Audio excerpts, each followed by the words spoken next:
Mindfulness Collective, this right here, right now, is the joy of being a live stream coming to you live from Brooklyn, New York. And we are very happy you're here with us. We have a very special announcement today. Today is a very special birthday. Today is our friend and our fellow meditator here, Kiki from Maxi, 22nd birthday. Happy birthday, Kiki from Maxi. Very happy to have you here.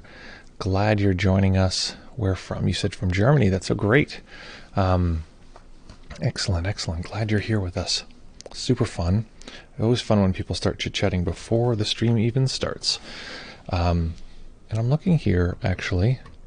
People are chatting now, and I'm not seeing the chats coming up. They're invisible on the screen. So let me see if I can fix that. Chat off, on.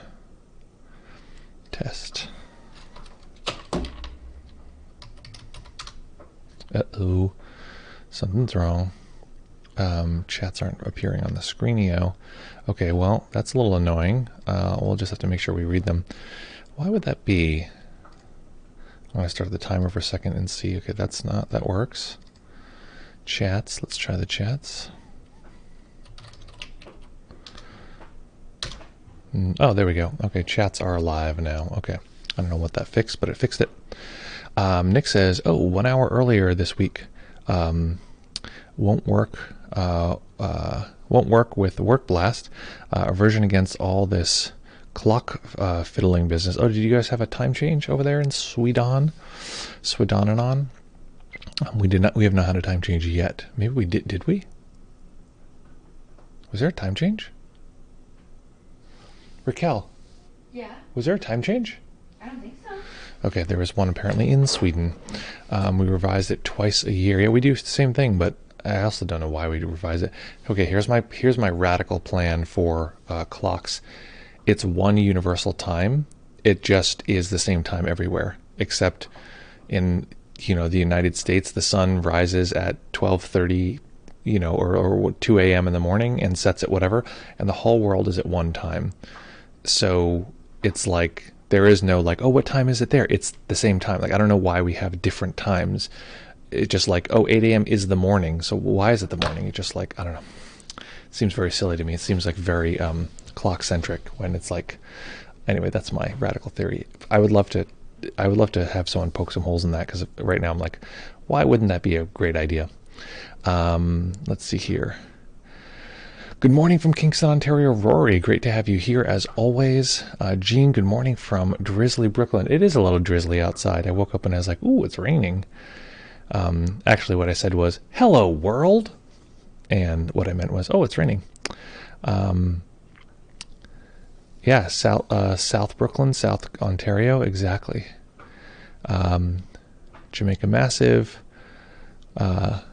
What's going on, my G's? So if you're just arriving here, it's Kiki from Maxi's birthday. So a couple things here. There's a traditional song. So my family, we're from Poland, and we have, and on people's birthdays is a traditional song that we'll sing. So I'm gonna sing that song right now. While I do that, I wanna.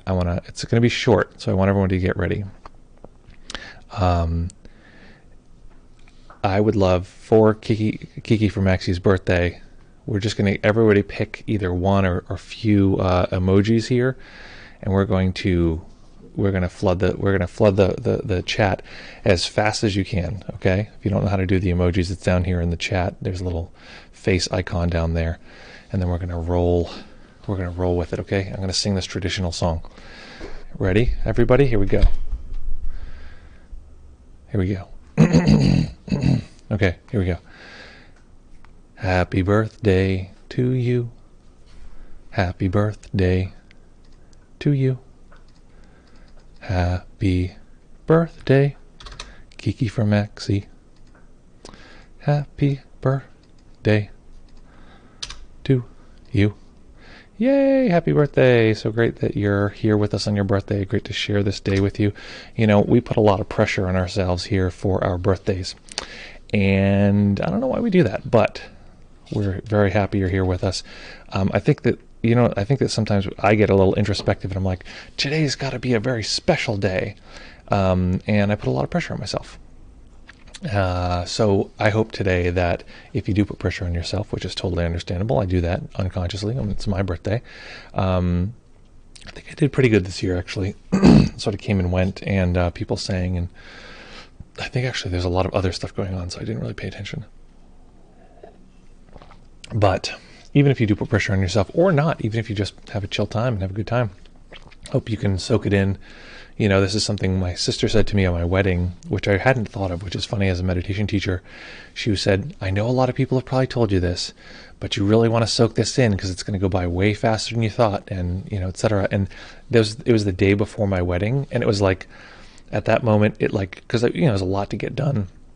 At that moment, like, everything shifted, and I like went into like the most intense, continuous meditation that I've had off retreat for the next like 48 hours, basically, or maybe even more. But it's just like it was just so in the experience of it. Felt very lucky that my sister had mentioned that, because I wouldn't have otherwise. So I hope for you, and the moral of the story is, soak it in. It's going to go by much faster than you think. And I don't know if anyone's ever seen the movie Schenectady.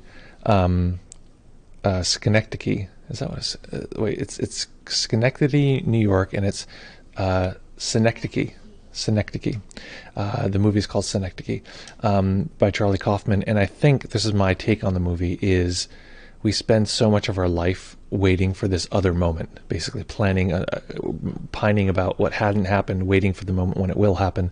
And this is it. This is the thing that when we wish we had paid more attention to our experience of the world, this is the moment we were talking about. So I hope you get a chance to soak that in. Yeah, very appreciate you being here. So folks, guess what we're going to do today? Today's a very special day. We are going to do a little meditation.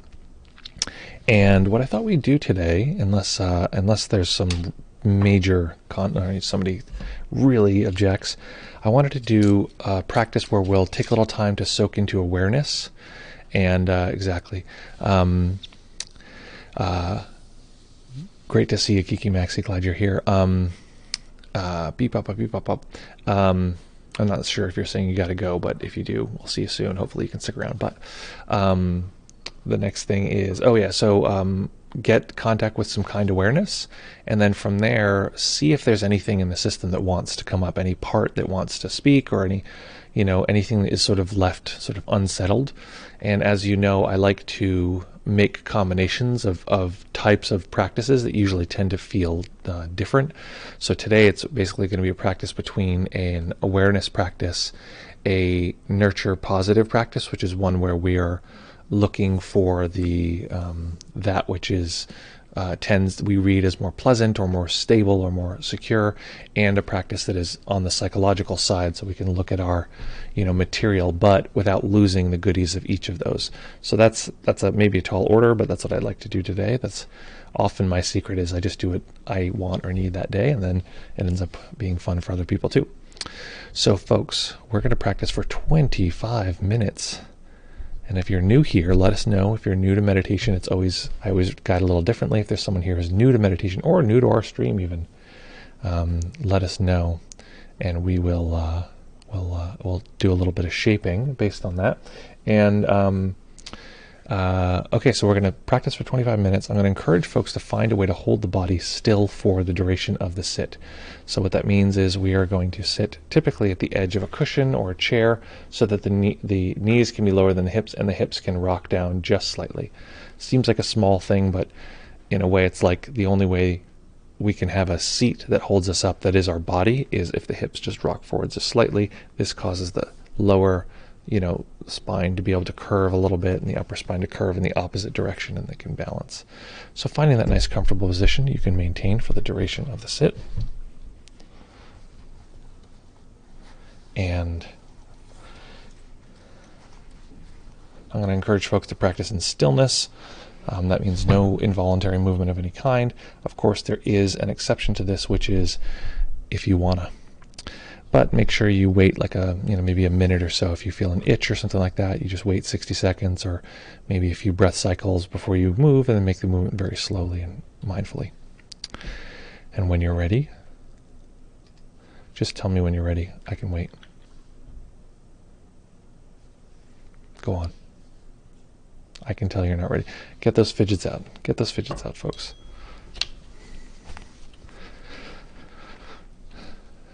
And then we'll begin.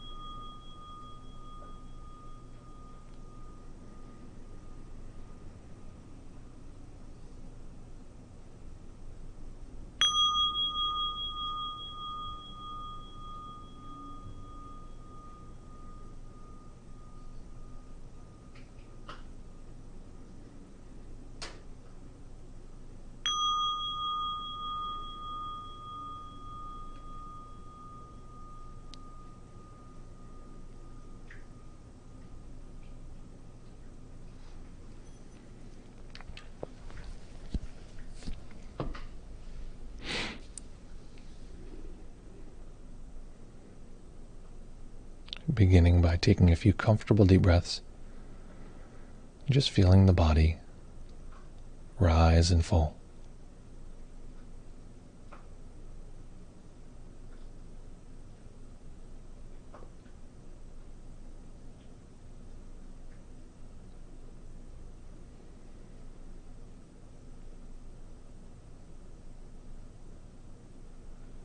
And a great deal of meditation, the goal is to be with what is occurring without needing it to be different, without judgment or adding conceptual layers. So seeing if you can really experience the sensations of the body, not our ideas about where they should be or what it should feel like, but asking the body itself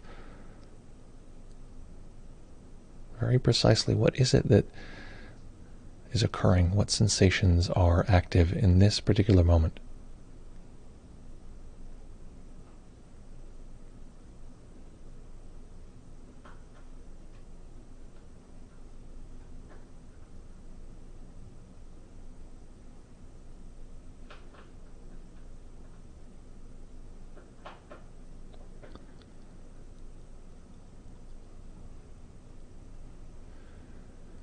And taking an overall snapshot of the body's sensations. So not needing to put every little piece together, but generally, overall, what is the overall body experience at this moment?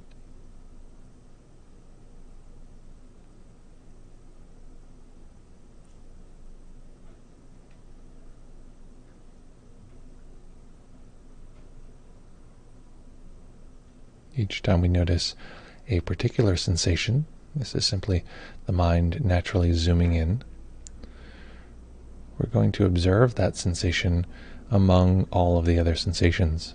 So the mind naturally pulls in to some detail, and then we simply observe that detail, but let it be part of all of the other sensations that we happen to notice at that moment.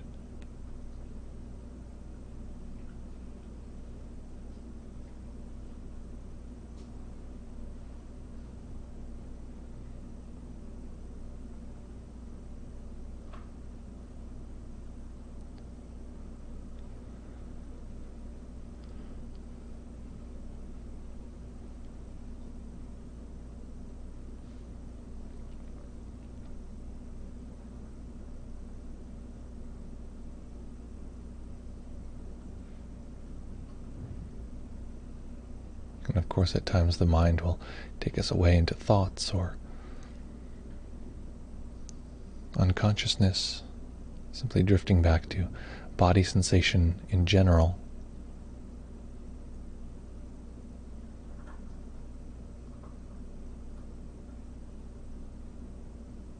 What if instead of us looking down at the body, observing it, the body were looking up and out at the world? Sensations were the primary experience rather than conception.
order to observe this overall experience, we need to use our awareness, the part of the mind that can capture a general category.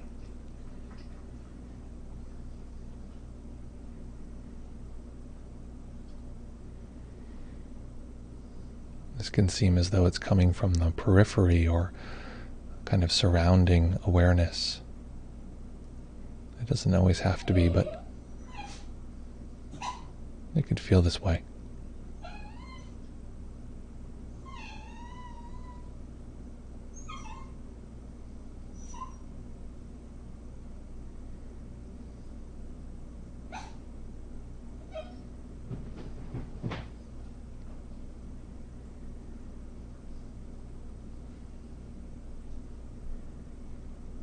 As we come in contact with this overall awareness, we may find staying with the body is perfectly adequate, or we may find that awareness begins to take in all of our sense experience.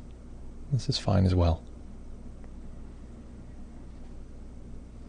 This might feel like the mind simply takes a kind of soft snapshot of all our experience at this moment.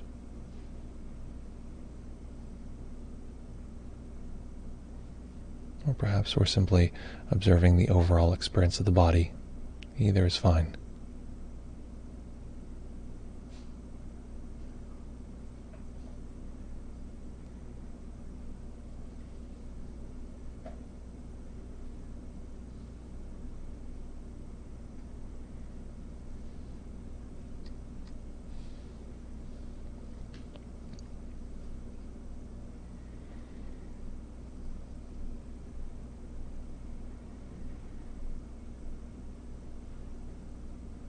And what if this awareness, as it took in the world, is actually welcoming? Not just passive, but it's as though the awareness itself were interested or open, as though it welcomed whatever occurred, whatever came in.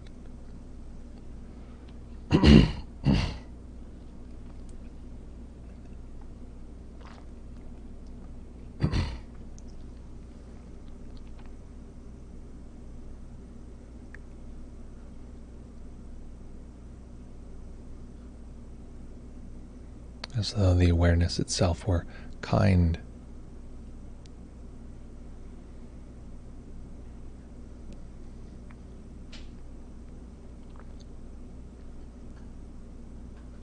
Warm and receptive.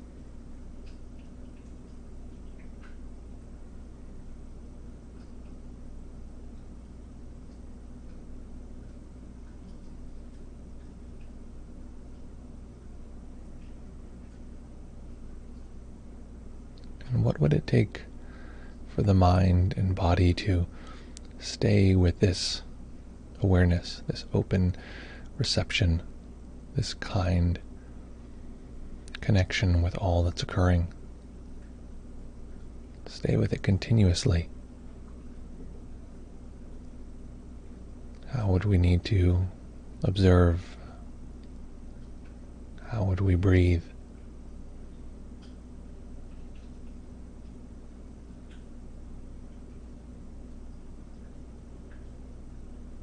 What would produce the greatest continuity of this process at this time?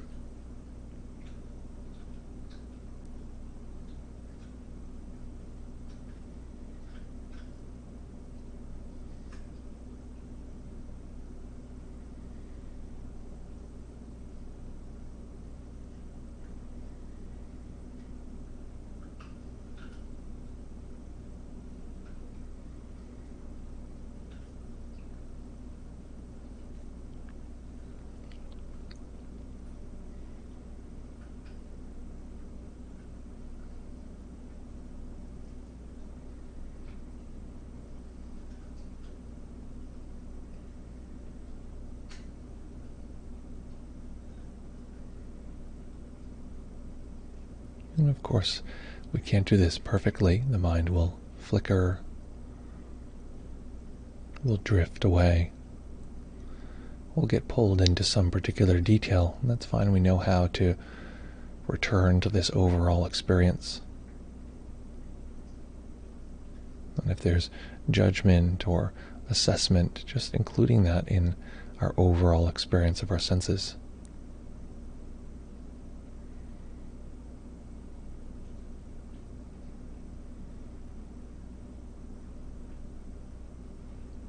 And cultivating, fostering continuity.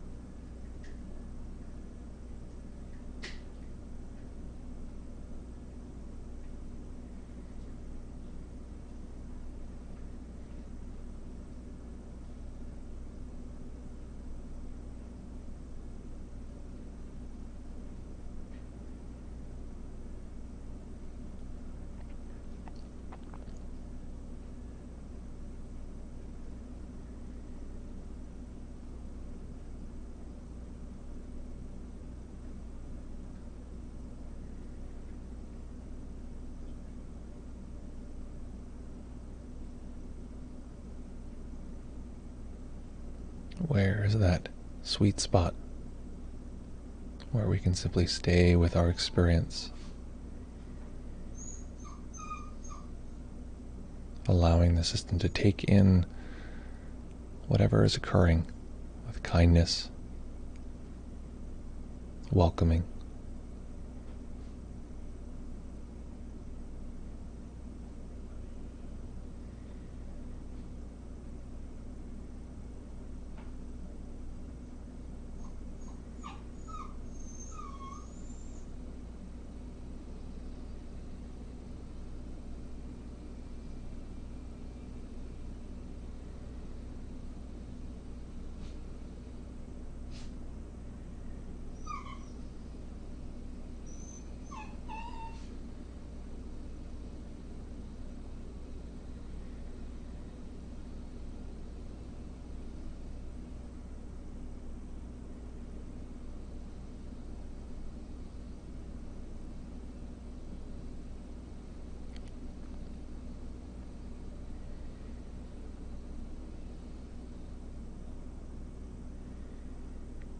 With this kind awareness, without abandoning this process,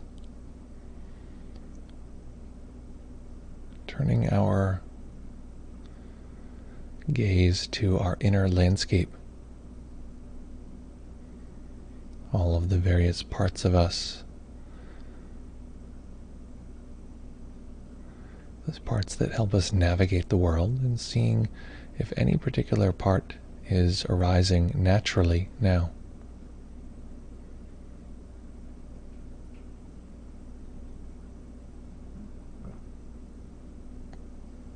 If we've struggled in the meditation so far, this might be a part of us arising.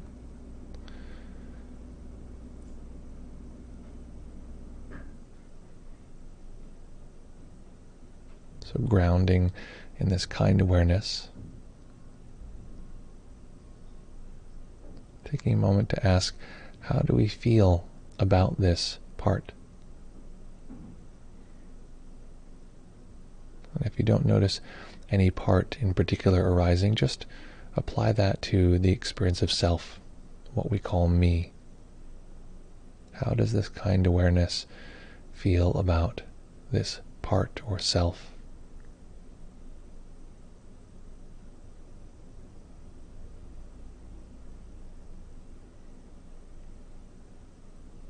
And ideally, the kind awareness would feel welcoming.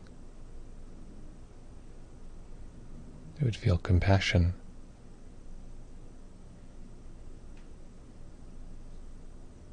And if it's not a kind, open, or neutral position, it's likely a part arising.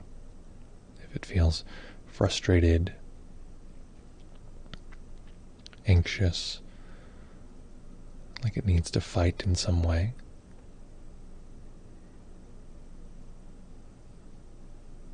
Then we can address that as the part. How does this kind awareness feel about that part?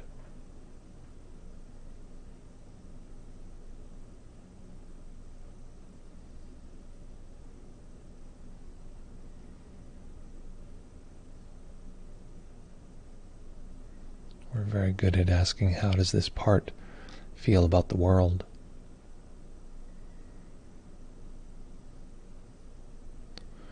But to ask, how does this kind, open awareness feel about the part or the self?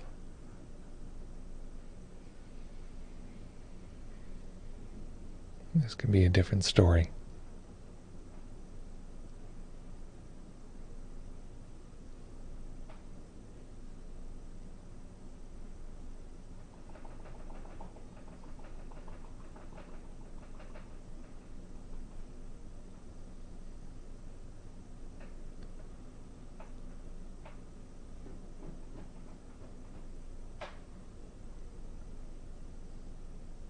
Various parts of us have various needs. Needs for safety. Needs for a sense of belonging or a sense of being cared for. And these are natural.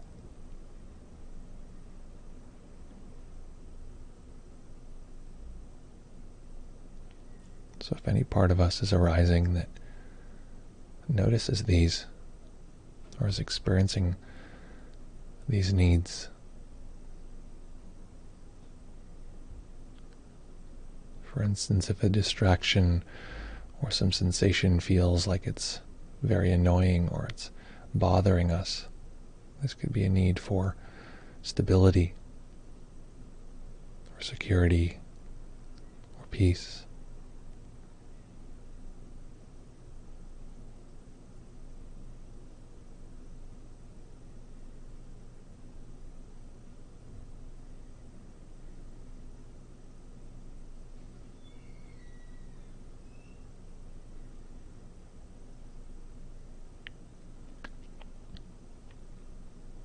If part of us feels like we can't get it right or there's a lot of confusion,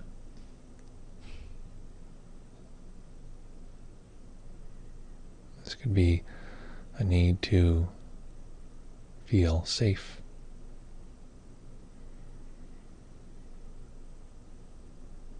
Or to simply relax and let go of any duty, any vigilance. So it's going to be different for each of us.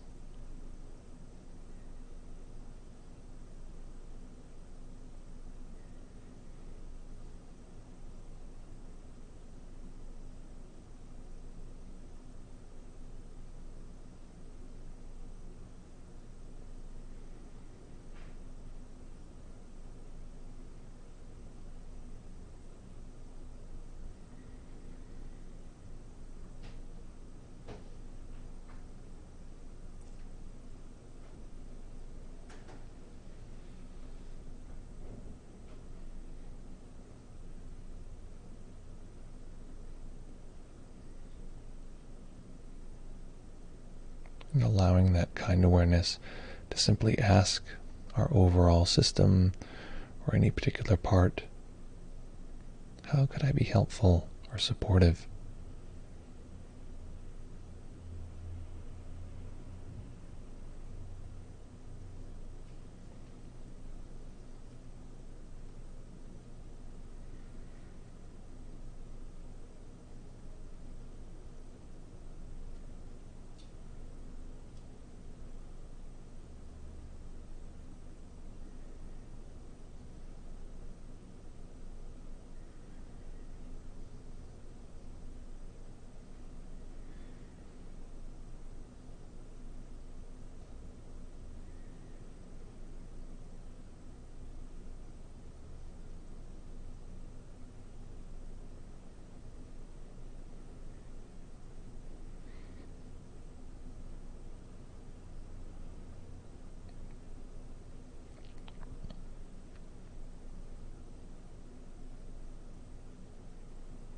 And this may be the whole process, simply checking in,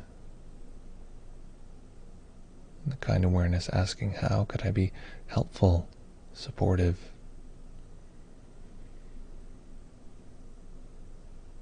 Maybe the answer is silence, or just some emotional sensation in the body that needs to be felt. Maybe it's nothing at all.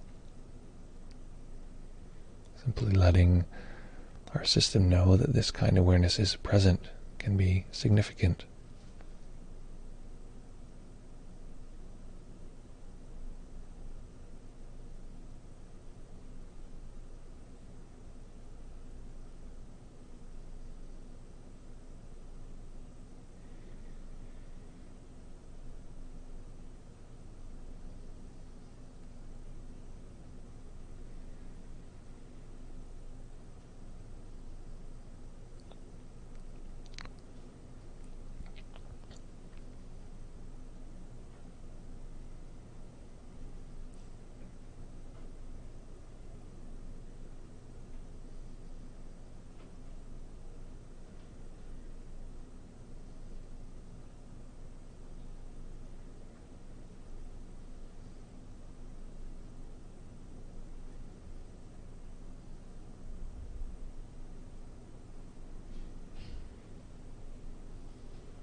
And using our intuition, what is needed, what would be supportive. Maybe it's words, kind, supportive phrases. We can try a phrase out, and if that part of us doesn't like it, it'll show us in the form of discord, emotional or mental, the mind pushing back. So for instance, if from the kind awareness we say, I love you, I love you, this will either be easy to take in, or some part of us will produce resistance. That's natural.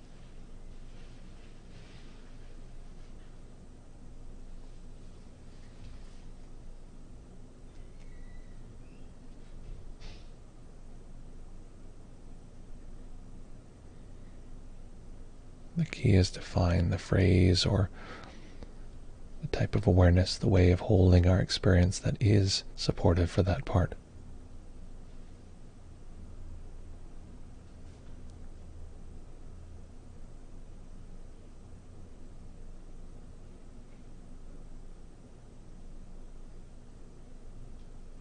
And the kind awareness is deeply intuitive,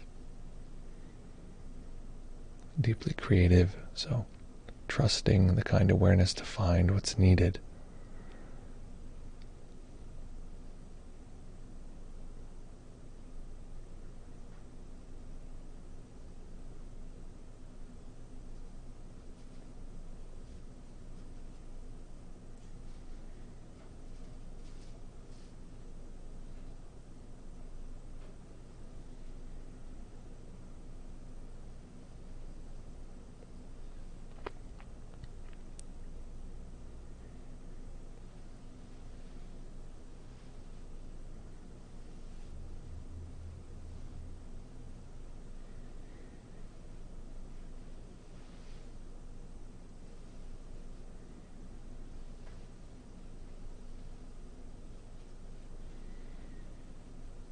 Staying with the practice, staying in stillness, bringing the same awareness, the same kind knowing to the experience of a little bit of light entering the bottom of the eyelids, eventually allowing the eyes to rest on a single point as the eyes fully open.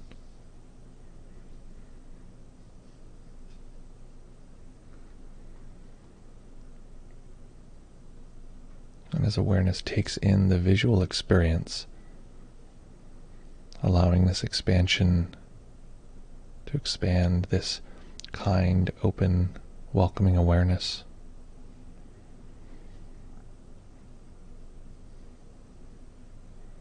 Letting this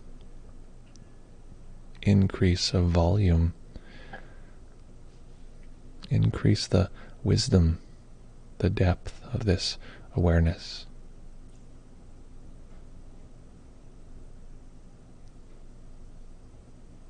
Letting the increase of the richness of seeing increase the richness of our overall kind awareness.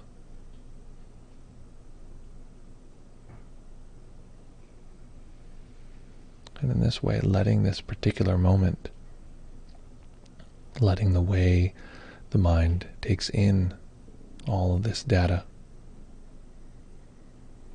be the great teacher that shows us how the stability, the openness,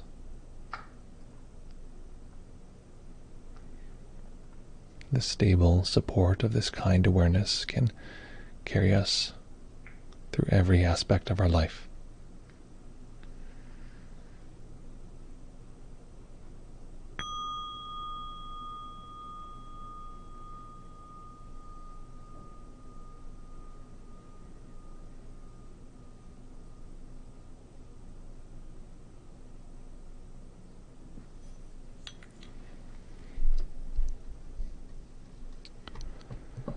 Okay. Timer was a little off today. I think exactly 5 minutes. So taking a moment to stretch out the body, make any movements you need to allow the body to be comfortable. Oh yeah. So, Raquel, did you get my text? Yeah, I emailed you. Oh, great. Very good. Okay. So, folks, what was that experience like? What happened and what do you like now? This is a very integral part of doing a meditation, or you don't have to, but it's a very multiplicative part where our experience is cemented in more. Our whatever insights arose come more to the surface, and we develop a greater connection to what happened by simply writing down what happened. Easy way to multiply the effort you just did is to write down what you just did and put it in the chat, giving us an opportunity to talk about your practice. I'm noticing my socks, and I'm like, what is up with all this stuff on my socks? And I realize it's sawdust because we've been putting in cabinets, and we're trying to keep it clean, but it's like my socks are covered in like big chunks of sawdust. It's just funny. So let's see. Let's find this email. Raquel just sent me an email. I'd asked her to send me something. Here we go. Okay. So I wanted to, before we get into this, there's plenty of, this is like a 23-page paper. Okay. The section that I was talking about. I wrote in the email, it's like, it's the top protector, most common protector fears. I think it's like the third page in that document or something. If you scroll through, you'll see it. Okay. This is a great document, by the way, P.S.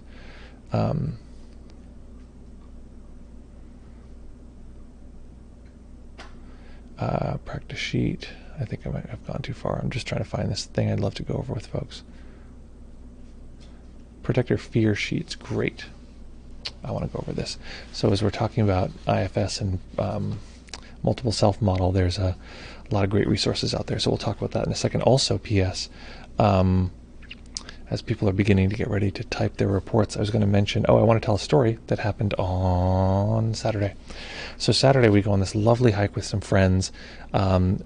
Wonderful. We took about an hour and a half away. We went to this state park, and at first it was really crowded. I couldn't believe, it felt like, I don't know, like being in line at an amusement park. It was like a line of people marching through this thin path down the woods, like trying to stay 6 feet apart. And eventually it kind of spread out, and it was much better. But we hit this really sort of a lot of people moment. But we go on this hike. We go. There's some ruins that are there. They're really not ruins. They're from the 30s. There was a house that was abandoned that's like all stone, and then you go, and there's all these like sort of beautiful things, beautiful aspects. You can see the mountains or like the hills in the Hudson, and just beautiful sort of pieces, boats going by, and then we'd go. So basically the whole hike, sort of one way, was probably about an hour and a half. I would say that's probably about right? Mm-hmm. Yeah, about an hour and a half. And then it was nice, lovely, and at some point we go, and we kind of reach the top of our hike, and we're at this place where there's the trail's kind of, it's in a V shape, but the whole V side, it's very beautiful, all the foliage and everything. So it's like all yellow, and it goes up, or it's all like golden, and then it goes up to this place where it's all like really warm colors, and up on this hill. So I'm like, guys, let's go up here. It's off the trail, but let's go up. So we go up the top of this hill. It's very beautiful. It's like we're now at a like eye level, and even below of all of this foliage. It's just like gorgeous. It's just a gorgeous setup. It's like we're sitting on some rocks, and it's just like incredibly beautiful. And we're there with the puppy. And sorry, the puppy's a little nippy. You can let her out, baby, if you want to. And then so it's great. It's super fun. We go back, and then we go the whole hike back, and it's sun setting at this point, and we get to the car, and I go, where's my backpack? And I realize, oh my God, I took it off at that point, at the peak of our, not even the peak of our hike, the peak of our hike plus like this whole like trek into the woods up this like large hill. And I was like, oh my God, the sun is setting, and it's going to be very dark very soon. And I'm like, oh my God, what do we do? And it's a long hike, so I'm like, oh my God. So we figure out that if the trail, so we went on this trail that was like this long, and like got to this point, and I realized that if we drive, I can get over here, and then it's like it'll be like a much shorter distance to the thing. So I'm like, oh my God. So we jump in the car, we drive over here to this other entrance, and I'm like, okay, I gotta get to this place as fast as I can. So I jump out, I'm like, wait here for me. And I start like running, because I'm like, we gotta go, because it's really, the sun is setting. It's really like, it's gonna be very dark. So I'm like running up this hill, and it's much, much steeper than the other place had been. And then I realized, like, part way up, I'm like, well, yeah, that's how geometry works. Like, the height is the same. It's just a matter of like getting closer to that point means that it's just going to be a sharper elevation. I was like, oh shit. So it's basically like running upstairs the entire way. And I managed, I don't know, it seems like impossible, but this is sort of what happened. I ran this whole thing in like 15 or 20 minutes. I just like ran up this thing with taking breaks. I can't run as hard as I can for 20 minutes, but I got it right when the sun set. So it's like dark when I get my backpack. I'm like, this is great. I got it. Thank God. I send everyone in the car a picture of what's his name from The Revenant, where he's all like freaked out and covered in ice or whatever. And then I'm like, okay, I got to get back. So now I'm going down this like rooty, knotty, rocky thing that's quite steep, and it's just pitch black. So anyway, that's basically the end of the story. It doesn't get any more climactic than that. But the one interesting factoid was, I didn't know this until this little trip, but the markers on the trail, at some point it's so dark, because if I'm like walking, it's fine. At some point I'm like, I need my phone as a flashlight. I'm like, it's so dark I can't see anything. It's just like, really. And so it's just the flashlight. I can only see the beam. And it's like, just that. And I'm like, at some point I'm like, where am I? Like, it's not always like a clear trail. It's not like a big wide trail. Especially this one was more of like, in the woods. And I was like, I think, hey, what are you doing? I think that might be a trail, or that might be a trail. I was like, oh my God, I can't tell which way the trail is. And I was like, I'm lost in the dark in the woods. Babe, would you take her out so she doesn't do that? Thank you, hon. She's so excited. She's like on the fence, going like bouncing with her hands on the fence. Very cute. So so what I discovered in that moment, which is very exciting, is that they're called blazers. I didn't know this, but the trail blazers that are pinned on the trees to tell you where the trail is, at least in this trail, are photoreflective. So I just was like turning around, and all of a sudden I saw like into the woods going these dots, like one every like 40 feet of like blue dots, and I was like, ooh, that's my trail. And like it was so exciting to like be like darkness in every direction, and then there's like blue dots leading the way to like where you're trying to go. It felt very I don't know, like magical in some way. So that was my story, and I got back to the thing. And my calves, this is days ago, my calves are ripping sore still. So the dog is here, Sela. What? She came to you? Almost. It's all this construction stuff here. Get this stuff out of the way. Sela. So anyway, that was my experience. That was a fun time. Okay, so let's get to some reports here. Okay. Jean says, I noted my concentration is not as high as at the moment, but that generally went well. I typically enjoy welcoming kind awareness. I paid attention to intensity of the body sensation today and was able to notice some nuance. Excellent. And remember, because we're talking about different intensity levels, and basically in Shinzen's system, it's feel rest or whatever sense gate rest.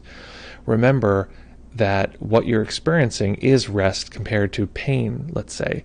And it might seem like a concept to bring up pain, like, oh, I remember pain, but as long as it's a felt experience, not something you're like fantasizing about. Like, you felt pain before, actual pain, and what you're experiencing is less intense than that, and you can effectively compare the two. You can also, this is a little dicey because I don't want anyone to like, freak themselves out or bring on more trauma, but you can, like, if you poke your like hand a little bit, like no harder than that, like I'm not like causing damage or whatever, but it'll cause a little bit of discomfort, a little bit of pain, and if you just sit there with that, you can notice, okay, that's intense and this other part is less intense. Or you can just clench your fist that's more intense than around the fist. For a few minutes I heard my hearing became very sharp, which was not intentional but very cool. Excellent. That could just be a random thing. It could also be a thing that you find that for you, hearing is the path that meditation wants to go down. And you might be one of these people who's just like, I'm a hearing person. I'm big on hearing meditation. For me, it's see-in is one of the strongest ones. And I think right after that is the body. So you might just discover that your system leans towards hearing, and that just might be your sort of doorway. Okay, so folks, let me know any other reports, what happened in your meditation, and we'll go from there. And then I want to take a look at this sheet. So maybe I could share my, I wonder if the reading app will read this. No, I can't highlight this stuff. Open with, I'm going to open this in Google Docs. That way maybe the app that reads the stuff will read it for me. Page 11. Let's see here. Will it do it? It's a PDF, so maybe it won't. Okay, if it reads it out loud, that'd be great, because then we don't have to like do some whole thing. Let's see. Come on. Plugin. Watch, it'll make the whole thing crash. Protector Fears cheat sheet. Oh, we never fixed the voice. Okay, we're going to put it in this regular pitch. Damn it. Read Aloud is a Chrome and Firefox extension that uses text-to-speech technology. It's a British voice. Okay, we're gonna go with it, folks. Okay, can everyone hear the voice? Oh yes, I'm sorry, Zen Mind. You're right. That is correct. Reverse switch. There was 2 plans for today, and one of which was we were going to talk about the election. Yes, let's do that. Thank you so much for reminding me. I almost went into some other content. If we have time, we'll do both. But so I wanted to talk about, and I would be very curious for folks to talk about your experience right now with the election. This is something that I'm noticing, especially among students and among myself, that as the election approaches, anxiety is going up. Now, anxiety's been pretty high for a while, but there's this sort of tension of like the news and the thing, and it feels like everything feels like it's speeding up and intensifying as this sort of social political crescendo is happening. I notice in some students it's taking these various forms, and maybe this will actually tie very closely into what these they're going to tie together very beautifully. So we tend to have these various things that we do as people to manage as things become more and more intense. So for me, what I find is that the system, if it feels anxious, it'll feel like something is wrong. It'll sort of be like, okay, something's wrong. What is it? So right now I just took a scan, or that's what my mind will do. It'll scan around and be like, something's wrong, and it'll look for something and say, oh, I can tell something is wrong. That's what the system is saying internally.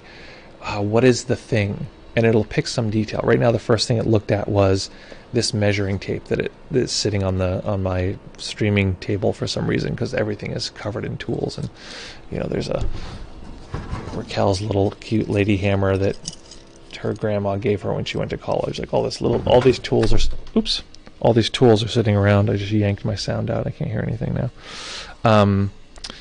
So what my mind did, as I plug back in, okay, there we go.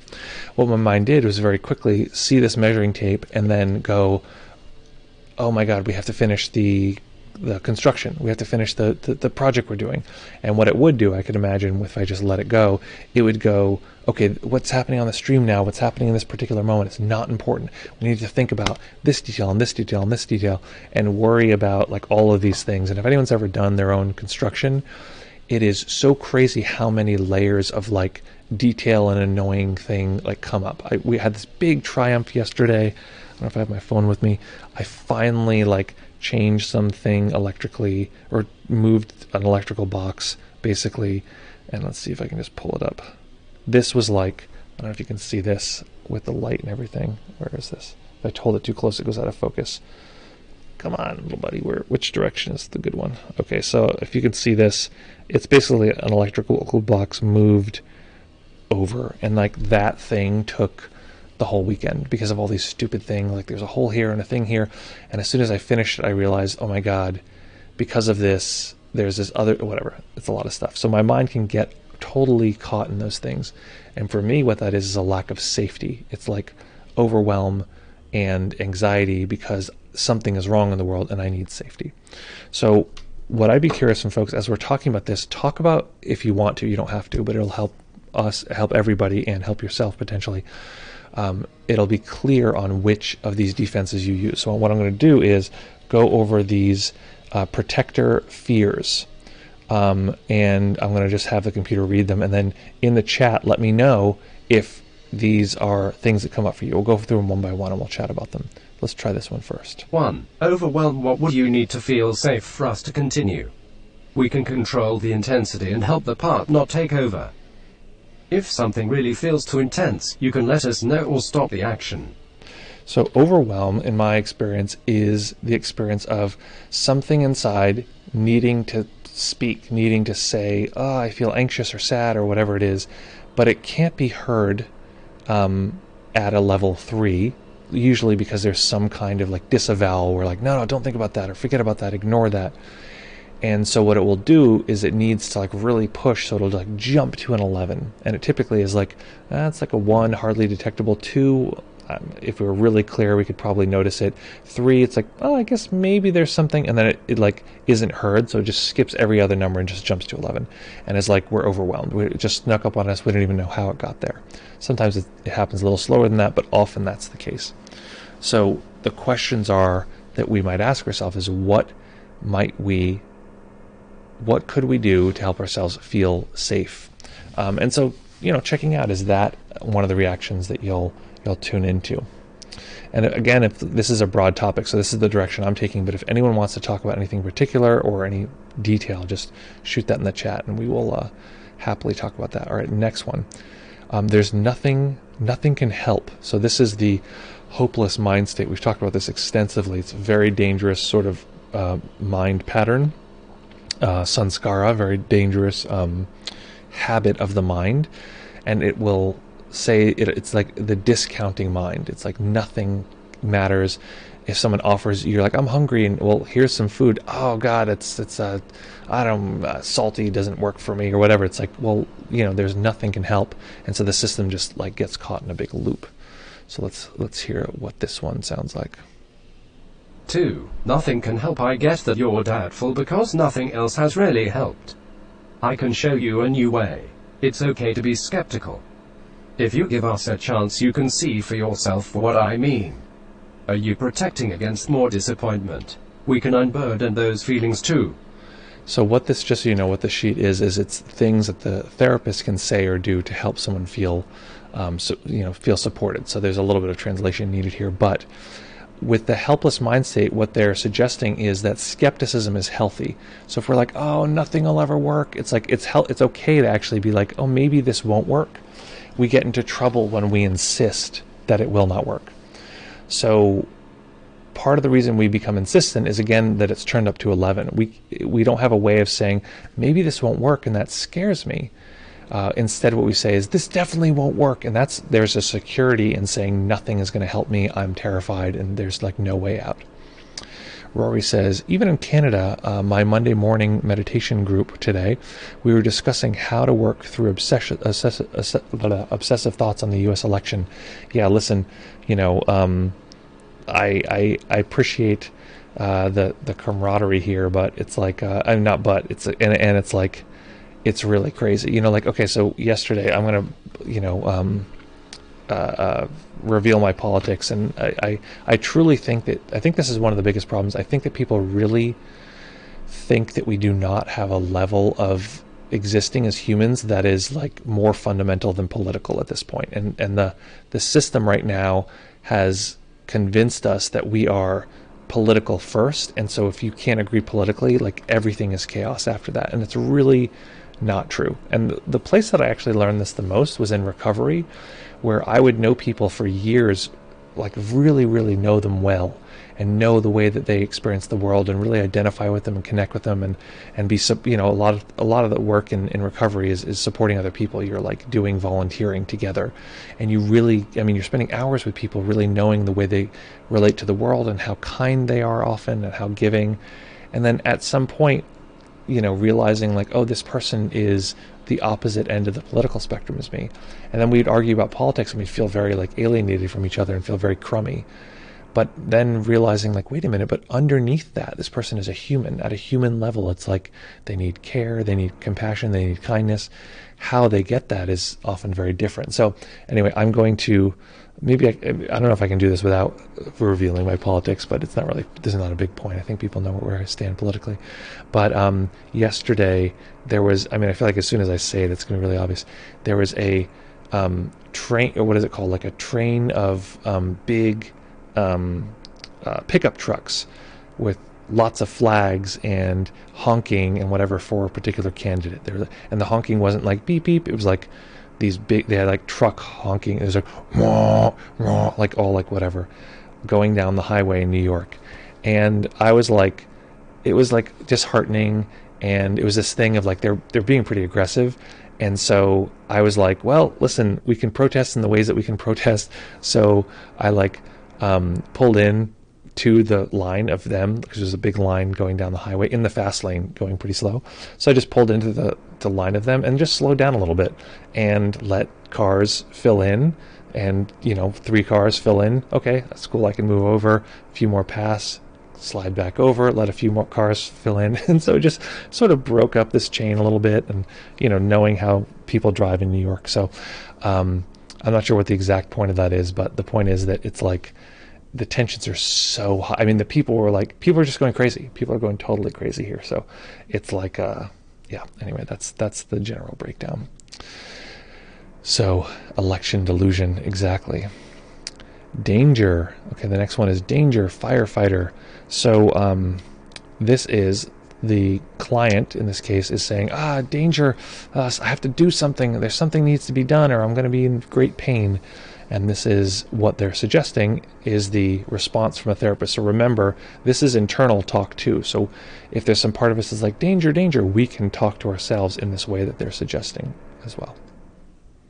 3. Dangerous firefighter. We can work first with that firefighter and do so safely to help it not have to take over. We won't go any further until you agree it's safe to do so, but if you could give us a chance to get to know that firefighter for just a moment, we can help it not take over. Yeah. So the part of us that, part of the thing of like a firefighter, this part of us is like, something has to happen, something has to give, we need to do something. And part of the power is actually to say, okay, I recognize that part needs to do something, and maybe it can, this is the thing of giving someone like something to do with their hands because they need to do something. So just to put it somewhere, to get to know that part, like, hey, let's talk to that part before it takes over and you're like, I gotta go, like stand up out of a therapy session, or like we're in a conversation with someone and we're like, oh, I gotta get out of here, I gotta just like deal with this thing. So to get to know that part in that way. Let's see. There's 8 of these total. This is number 4. Therapist, judgment, repulsion, rejection. So again, we're translating these for ourselves. So we have internal repulsion and rejection of a part. It's like some part of me, like I noticed this first with the part that feels very vulnerable, and this is where I feel shame. It's like, oh, this part, it's not good enough. Like some part of me says like, I'm not good enough, and people judge me, and blah, blah, blah. Like some part of me says that, and what that part is actually trying to express is like, I feel vulnerable. And it feels like if it beats itself up, then it will be better or be more free. So this is, in this case, it's the patient, this is us, feeling like there's judgment and repulsion or rejection from the therapist, which is also us, right? So some part of us feels rejected. So that's what this is referring to. And so how could we talk to ourselves if some part of us feels rejected? 4. Therapist, judgment, repulsion, rejection. If you see any reaction in me like that, you can call me on it. Are there parts of you that judge this other part, or have others been repulsed? It's okay if you don't want to share the details of what happened with me, but I can handle it. So part of it is finding the part of us that doesn't need, that doesn't judge. And this is what we're doing today with the kind awareness, finding the part that does not judge. And then today we actually asked this question, like, how does the kind awareness, I'd be curious from people's experience in your reports, how does the kind awareness take in what it's experiencing? How does the kind awareness, how does it respond to whatever part is arising? That's a great question, because the kind awareness is typically just kind and open. And if it's not, if we feel like, we're noticing a part and then we're like, oh, it's so annoying, this part's stupid or whatever, or this part feels very distracted and frustrated. I hate that. Why is it so frustrated? That's probably another part, or maybe it's the same part, but it's probably not the kind awareness. So it's asking, saying, observe, is the kind awareness actually judging us? Usually it's not. Okay, next is being eliminated. So often a part will be very scared that it will be erased. If we ask it to stop fighting with the world, it'll be like, I can't do it, and try to and fight the possibility that it could be erased. 5. Being eliminated, loss of job. We're not trying to get rid of you. Instead, you'll get to do something you prefer. Once that other part is doing better and you don't have to worry about it, what would you rather do? What if you could do your same job more effortlessly, or only part of the time? So often various parts are tasked with way more than they should be. Keep in mind that when we're talking about parts, we're talking about these sort of parts of us that were like children, like, this logic that was invented when we were 3 years old or something, and it's trying to manage the world. So one of the best ways to help a part sort of disentangle with us is to ask that part, do you want a break? Seems like you're really, like, you're handling a lot. And at first the part will be confused by even the question, but it's like, wouldn't it be nice, or would it be nice to stop for a little while and not have to do this big task? And often the part will be like, yeah, I'm so tired. I just push so hard all the time. It's so exhausting. So that's part of the premise, is to ask that part, what if we stepped back? What if you only had to do this part of the time? What if you could do what you do and guard, but just do it effortlessly with no force? Would that be okay? What would that be like? And it can put a crack in the armor. The next one is new secret revealed. I don't know what this one is, so let's take a listen. 6. New secrets revealed. That's not our goal, but if it happens, we can help relieve parts carrying pain from those times. You don't have to decide now about what to do about new info. Let's just help the affected parts. So basically, if trauma is uncovered or we're exploring ourselves and something arises that's like, oh my God, this thing is such a big deal, like, we remember some memory that could be very intense or something, we don't actually have to deal with it at that moment. We can say, okay, I'm going to put that aside for a moment and ask for support, or, do something more skillful, or, remember to eat, or whatever these things are. Just because we sort of have new data doesn't mean we have to attend to that particular data. The other part I want to mention is that there can be this sense that what we should do is be really introspective all the time, because then we'll have freedom. But we really need a kind of flexibility of being very introspective and then exploring the world and not having all of that pressure, and then exploring ourselves and exploring the world. We want to be very good at exploring interior and exterior worlds. So that's part of the premise with, not always being like, oh, more therapy, more meditation, that's the answer. Next one is external constraints. Let's hear this one. 7. External constraint. We can help you deal with that person in a way that won't be at odds with your healing. What if we could make it so that you're less vulnerable to that person's reaction? Let's address that outside situation first, or take it slowly until it seems less threatening. So basically, it's just suggesting how to break up, like, well, there's this thing happening outside of me, there's this person, they're all mad at me or whatever. It's like, okay, there's a situation. In a way, it's like separating the situation from the reaction. So there's a situation, we can talk about how to deal with that logistically. It's very drilly right now. Here's an example. We could talk about how to deal with the drilling. Well, I could put up soundproofing, I could go talk to the people, ask them to stop, or I could deal with the internal response. And so they're suggesting either we deal with the situation gently or at some point, or we can actually put it aside for now. Okay, next one. Exile could get hurt again. This is a concern of re-traumatizing ourselves. I think that's the concern here. 8. Exile could get hurt again. We're not going to hurt the exile. You can come back in and stop us if you think that is happening. Yeah, so it's a lot of the time when we work with parts, some part will be like, no, I don't want to do this in a way, because it thinks it will be attacked or hurt again if it's been hurt or injured in the past. So that's part of the premise, is to let it know, hey, we're going to be okay. I want to share something personal, but also was very, very helpful working with my current IFS therapist. And also, P.S., if you don't know what IFS therapy is, it's a kind of therapy that I don't have to describe here. I've described it at length many other times. Yes, I will share the link right now. How do I link? Let me see if this link works. I don't know if let me see. I've got to put sharing on here.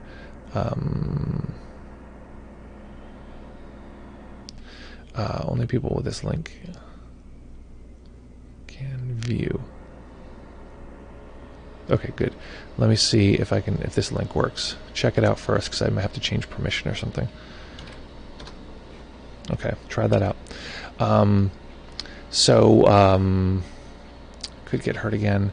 Yeah, part of it is that we have to comfort the different parts of us, especially if there's been an injury in the past. Oh yeah, I wanted to mention, the story I wanted to mention was doing work with the IFS therapist, and there was this moment where I was, you're sort of meditating and talking about your experience with the other person. So it's like what we did today, but just guided and more interactive. And so there was a part that I haven't talked to anybody about this really yet, but there was a part that I was like talking about the intensity level, that it's just like, it feels like it'll be too much if I have contact with that emotion. It'll just be too overwhelming. And the therapist, therapists usually aren't so like intensely like, no, this is how it is. And she said, oh yes, the intensity, that's a memory. And I was like, sure, but it definitely feels like it's too intense right now. And she's like, and she's being gentle and whatever. She's like, I just want to say very clearly that it is not intense now. It's a memory, and that's a fact. And I was like, I don't know, this feels pretty intense. And she just was sort of like, okay, cool, like let's look at that. And I actually realized that the part doesn't know how to read the intensity is what it was. And the pain, the emotional pain in the body was actually pretty mild as far as the sensation goes. Sensation was like pressing my hand like hard with my thumb, or not even that hard with my thumb. Like that was the level of difficulty, but the system was reading it as like so much emotion, it's so intense. And I was like, huh. And she was just very kind and insistent, and she was just like, it's a memory. it's not that intense right now. And I was like, it really helped. So that's part of the premise, is like, we're not going to hurt you. It's actually okay right now. It is safe. Access denied. So I sent request. Well, let me try see if I can just change the, let me do the last one, and then I'll change the settings. Let's see here. Beep up, beep up, up. 9. Being in self is dangerous. That was true in your past. We'll take it slowly until you see that now it's safe to allow it. Yeah, so they use the term self, which is a little tricky, for especially for people who have a Buddhist background or know Buddhism, to refer to Buddha nature, which is like tricky, although in terms of vernacular, it's helpful for a patient to think, like, let's connect with self, meaning kind awareness or Buddha nature, or sort of, the non-judgmental, kind, warm, open experience of the world, as self, which is helpful in terms of vernacular, because you just say, like, so what do you think about this? How do you feel about this part? How are you doing right now? Always referring to that. So it's redefining the self as that thing, which is, if you know my teaching, that's one of the things I do is talk about the kind awareness as a self that we can cultivate. So here's what I want to do. I want to give you folks access to this in the chat. Share. I just gotta. Google's really bad about this.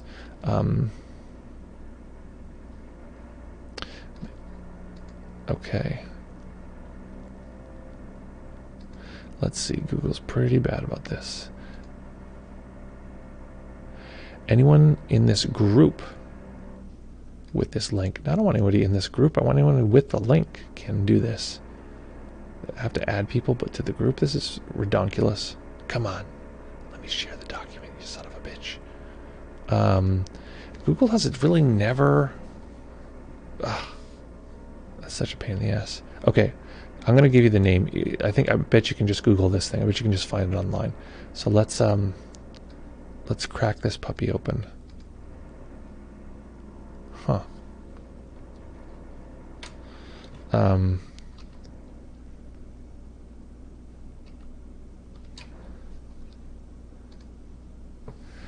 Okay, I found it. So, beep up.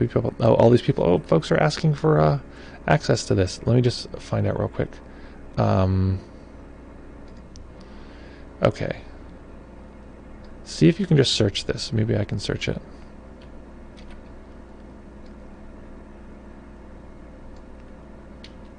Okay, search this link and tell me if you find it, because it might just be something that's just fully available.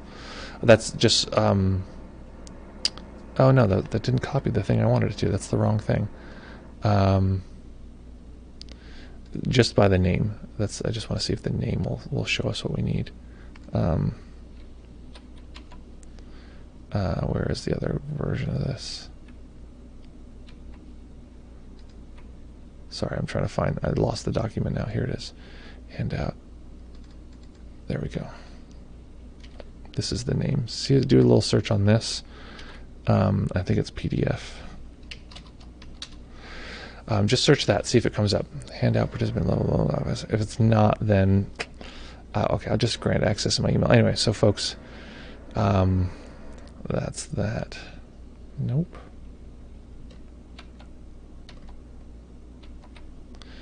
I'll just start granting access in the email because all these people are requesting it. Sorry about that. This might just be a handout that you only have. And then you have to do it one by one. Like each person is like, you have to go to the page and then open. Oh my God, it's like such a bad system. I just want to share a document. No, you're not an editor. Viewer, send. So annoying. Share anyway. It's like 10 clicks. Okay, not only did you have to do that. Okay, an email just got sent to me. Click the email, one click. Open share settings, next click. Document opens. Wait for a window. Wait for a window. Wait for a window. This person's not an editor, they're a viewer. Notify people, send. I hit send, share anyway, another click. Now I can go back and then do the next person. It's like, why would you make it that hard? I just want people to be able to see a document. Like, what the fuck? It's like, and trust me, I've gone through the setting, like I've done this before, and it's just like I've never figured out like what's the easy way to just set it so that if anyone has the link, they can just look at it. Okay, I've sent it to everyone who's requested access. Anyone else wants to request access, go ahead right now. It's not like a locked document. It's like super annoying. Okay. Excellent, folks. Good times for everybody. Thank you so much for being here. Very lovely to have you here. Fun to meditate. Fun to do things together. So I have a wish for you folks. We're going to be back here in just a couple days. Ooh, I got a little pinch in my shoulder. So I think that's because I'm always like, my hand is like way out, and I'm like doing, you know, stream stuff. I need to get a little more ergonomic here. So folks, my wish for you is in this particular moment, right here, right now, to enjoy the experience of all that's occurring, the sensations, the sounds, the body sensations, the sights. Just take a moment to soak in our experience. If we can't learn to enjoy this particular moment, our likelihood of being able to enjoy others in the future is, well, let's just say reduced. So with kindness, looking at our experience, we've just had an experience of some kind. What was that like? What's needed now? Maybe a stretch, maybe a tea, maybe just to get on with our fun days, our busy lives. So folks, great to be here with you. Lovely to have you. Looking forward to seeing you again in just a few days. As always, practice well, take care of each other, have fun, and we will see you very, very soon. Bye.